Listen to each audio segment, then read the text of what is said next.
Hi there, it's Vicki Howell here to show you how to do the knitted cast on.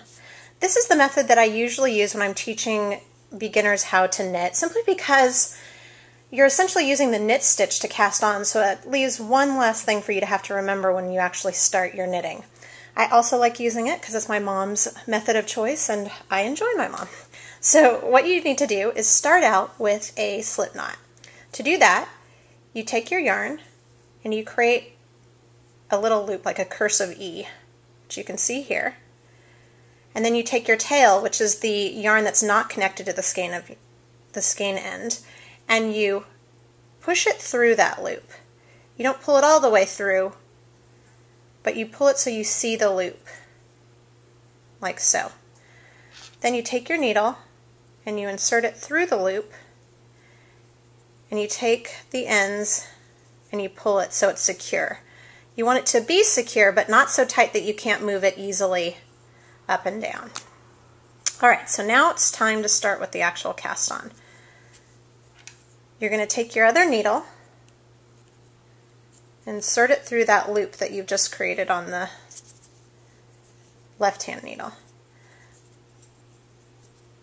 You see I have my needles in a little X like this.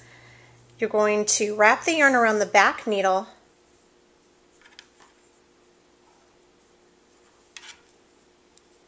dip under, and pull that loop up. So you see you have another loop here. Now you want to get this loop on the left hand needle. The goal is to have all the stitches on the left hand needle. So you dip it and pull it off. And you can see now I have my next stitch. Alright, so now you've created your first two. From here on you're going to just repeat the same thing again and again by going in between the stitch closest to the end and the stitch next to it, through the middle of them,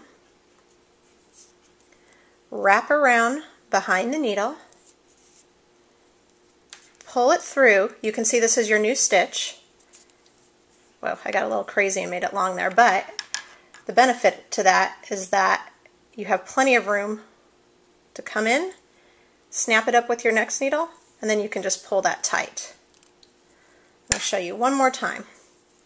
So you're coming through the first and second stitch, and sometimes at the beginning you kind of have to work it a little bit. They can be a little tight. You're going to wrap around the back needle, pull the loop through that gap, pull away from the needle, dip with your left needle, and remove the right while you're also pulling this tail tighter. And you can see that I've cast on 4 stitches here. It's a really great all-purpose cast on and makes a nice, simple progression to being able to simply do the knit stitch.